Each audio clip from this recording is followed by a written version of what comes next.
எப்பா நீ போன வழி பாதையில மண்டியிட்ட பாதவத்தி நான் மண்டியிட்ட பாதவத்தி ஐயா புஞ்சிருப்பு ரகையில தீ குளிச்ச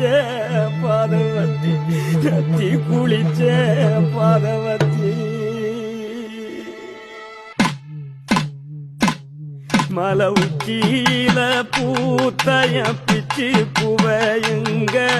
கொத்து கொத்தா காய்ச்சைய வெள்ளரி பிஞ்சையுங்க கொல்லையில காஞ்சைய பட்டு சிலைய பார்த்தா பச்சை மரமேவும் பச்சை கிளி எல்லாம்